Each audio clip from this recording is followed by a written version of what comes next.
عقدة من لساني يفقهوا قولي. اللهم اجعل نصيحتي نصيحة مؤثرة في قلبي وفي قلوب المخاطبين يا أرحم الراحمين. അൽഹംദുലില്ലാ, അള്ളാഹുവിൻ്റെ വലിയ അനുഗ്രഹം. എനിക്ക് നാടിനെപ്പറ്റി വലിയ പരിചയമൊന്നുമില്ല. ഏതായാലും ബഹുമാന്യരായ ഗുരുനാഥന്മാർ, സാലിഹ് ഉസ്താദ് അടക്കമുള്ള, അതുപോലെ സുഹൃത്തുക്കളിൽ നിന്നുമൊക്കെ കേട്ടതനുസരിച്ച് 150ഓളം വരുന്ന പാവങ്ങളായ ആളുകൾ സാഹോദര്യത്തോടെ സ്നേഹത്തോടെ ഒക്കെ താമസിക്കുന്ന ഒരു ചെറിയ ഗ്രാമം. ഈ പള്ളിയുടെ പൂർത്തീകരണത്തിന് വേണ്ടി രാപകലില്ലാതെ കഷ്ടപ്പെട്ട ഇമാമ്, പള്ളിയുടെ പരിപാലകർ, ഇവരുടെയൊക്കെ ശ്രമത്തിൻ്റെ ബാക്കി പത്രമാണ് നമ്മൾ ഇന്ന് കണ്ടുകൊണ്ടിരിക്കുന്ന, അല്ലെങ്കിൽ ഒരുമിച്ച് കൂടിയിരിക്കുന്ന മനോഹരമായ ഭവനം. ഹബീബായ റസൂൽ സല്ലല്ലാഹു അലൈഹി വസല്ലമ തങ്ങളുടെ ഹദീസിൽ നമുക്ക് കാണാം, അഹബ്ബുൽ ബിലാദി ഇലല്ലാഹി മസാജിദുഹ. ഭൂമിയിൽ തിർമദി ഉദ്ധരിക്കുന്ന മറ്റൊരു ഹദീസിൽ കാണാം, ലൗകാനത്തി ദുനിയ തഅദിലു ഇൻദല്ലാഹി ജനാഹ ബഊല. ഈ ദുനിയാവിന് അള്ളാഹുവിൻ്റെ അടുക്കൽ ഒരു കൊതുകിൻ്റെ ചിറകിൻ്റെ വില പോലുമില്ല. അങ്ങനെ ഉണ്ടായിരുന്നുവെങ്കിൽ മാ സഖാ കാഫിറൻ മിൻഹാ ശർബത മാ, ഒരു തുള്ളി വെള്ളം പോലും അള്ളാഹുവിനെ അംഗീകരിക്കാത്ത ആളുകൾക്ക് കുടിപ്പിക്കുകയില്ലായിരുന്നു എന്ന് റസൂലുള്ളാഹി സ്വല്ലല്ലാഹു അലൈഹി വസല്ലം തങ്ങൾ പഠിപ്പിക്കുന്നു. ആ ദുനിയാവിൽ അള്ളാഹുവിന് ഏറ്റവും, അത്രത്തോളം നിസ്സാരമായ ദുനിയാവിൽ അള്ളാഹുവിന് ഏറ്റവും ഇഷ്ടപ്പെട്ട സ്ഥലങ്ങൾ അവന് സുജൂദ് ചെയ്യുന്ന പള്ളികളാണ് എന്ന് ഹബീബായ റസൂൽ സല്ലല്ലാഹു അലൈഹി വസല്ലം തങ്ങൾ ഓർമ്മപ്പെടുത്തി.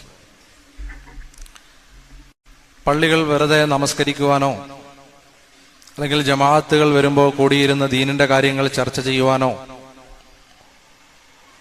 മാത്രമുള്ളതാണ് എന്നൊരു തെറ്റിദ്ധാരണ ഇന്ന് നമ്മുടെ ഇടയിലുണ്ട്. നമസ്കാരം കഴിഞ്ഞാൽ പള്ളി പൂട്ടിയിടുക, മറ്റുള്ളവർ നമസ്കരിക്കാൻ വരുമ്പോൾ ഫാൻ ഓഫാക്കി കളയുക, ഇതൊക്കെ ഈ ഒരു ധാരണയുടെ ബാക്കിപത്രമായിട്ടുണ്ടാകുന്നതാണ്. പള്ളികൾ എന്തിനു വേണ്ടിയാണ് എന്ന് പരിശുദ്ധമായ ഖുർആനിലൂടെ ലോകത്ത് ആദ്യമായി അള്ളാഹുവിന് സുജൂദ് ചെയ്യുവാൻ വേണ്ടി പണിതുയർത്തപ്പെട്ട പള്ളി, അതാണ് പരിശുദ്ധമായ കഅബത്തുല്ലാഹ്. ഇന്ന അവ്വല ബൈത്തിൻ വുദിഅ ലിന്നാസ് ലല്ലദീ ബിബക്കത മുബാറകൻ വഹുദൽ ലിൽ ആലമീൻ. ആദ്യമായി അള്ളാഹുവിനെ ഇബാദത്ത് ചെയ്യുവാൻ വേണ്ടി ഭൂമിയിൽ പണികഴിപ്പിക്കപ്പെട്ട സൗധം.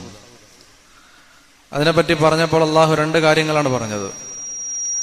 മുബാറക്കൻ, മുഴുവൻ ജനങ്ങൾക്കും അനുഗ്രഹമായിട്ട്. അവിടെ വിശ്വാസിയെന്നോ അവിശ്വാസപരമായിട്ടുള്ളൊരു വ്യത്യാസങ്ങളൊന്നും അവിടെയില്ല. ഹബീബായ റസൂൽ സല്ലല്ലാഹു അലൈഹി വസല്ലമ തങ്ങളിലൂടെ ആ പള്ളികൾ കൊണ്ട് ഉദ്ദേശിക്കുന്ന ഉദ്ദേശങ്ങൾ അള്ളാഹു നടപ്പിൽ വരുത്തി കാണിക്കുകയും ചെയ്തു. രണ്ടാമതൊരു കാര്യം കൂടി അള്ളാഹു പറഞ്ഞു, വഹുദൽ ലിൽ ആലമീൻ. ഓരോ പള്ളികളും അള്ളാഹുവിന്റെ ഭവനങ്ങളും ജനങ്ങൾക്ക് ഹിദായത്ത് കിട്ടുന്നതിന് കാരണദായകമായ അവസ്ഥയിലായിരിക്കണം നിലകൊള്ളേണ്ടത്. അങ്ങനെ നിലകൊള്ളുമ്പോൾ മാത്രമാണ് പള്ളികൾ കൊണ്ടുള്ള പരിപൂർണമായ ഉദ്ദേശം അതിന്റെ പൂർണ്ണതലത്തിൽ പര്യവസാനിക്കുകയുള്ളൂ എന്ന് പരിശുദ്ധമായ ഖുർആൻ നമ്മളെ ഓർമ്മപ്പെടുത്തുന്നു. ഞാൻ കൂടുതൽ വിശദീകരിക്കുന്നില്ല. അൽഹംദുലില്ലാ, ബഹുമാനപ്പെട്ട ഉസ്താദ് അവരുകളടക്കം മുതിർന്ന ഉസ്താദന്മാരെല്ലാം അതിനെപ്പറ്റി കൂടുതൽ വിശദീകരിച്ചു പോയതാണ്. എങ്കിലും ഉസ്താദ് അവരുകൾ പറഞ്ഞ ഒരു ഹദീസിനെ ഞാൻ വീണ്ടും അടിവരയിട്ട് കോട്ട് ചെയ്യുകയാണ്. ലാ സ്വലാത്ത ലിജാരിൽ മസ്ജിദ് ഇല്ലാ ഫിൽ മസ്ജിദ്. പള്ളി വന്നു, അൽഹംദുലില്ലാ, അത് മറ്റുള്ളവരുടെ മുമ്പിൽ പ്രൗഢി നടിക്കാനുള്ളതിനോടൊപ്പം തന്നെ ബാങ്ക് വിളി കേട്ടുകഴിഞ്ഞാൽ പള്ളിയുടെ അടുത്ത് താമസിക്കുന്ന ബാങ്കിന്റെ ശബ്ദം കേൾക്കുന്ന ആളുകൾക്ക് പള്ളിയിലല്ലാതെ നമസ്കാരമേ ഇല്ല എന്ന് ഉലമാ വിശദീകരിച്ചു. സഹാബാക്കളിൽ ഭൂരിഭാഗം പേരും അതിനോട് യോജിച്ചു നിന്നവരുമാണ്. അബ്ദുല്ലാഹിബ്നു ഉമ്മ മക്തൂം റളിയല്ലാഹു തആല അൻഹു അന്ധനായ സഹാബിയായിരുന്നു.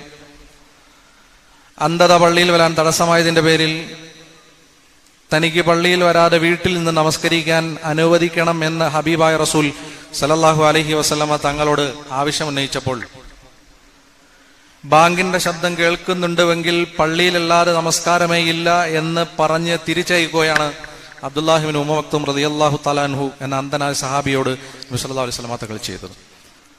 അതുകൊണ്ട് കറുപ്പുമാല നിവാസികളായ ആളുകളുടെ ഉത്തരവാദിത്തമാണ് ഈ പള്ളി ലൈറ്റുകൾ കൊണ്ടോ അല്ലെങ്കിൽ തോരണങ്ങൾ കൊണ്ടോ അല്ല യഥാർത്ഥത്തിൽ ഇത് അലങ്കരിക്കേണ്ടത്. ഇബാദത്തുകൾ കൊണ്ട് ഈ പള്ളി ഖിയാമത്ത് നാൾ വരെ അലങ്കരിക്കേണ്ടത് ഈ നാട്ടുകാരുടെ ഉത്തരവാദിത്തമാണ്.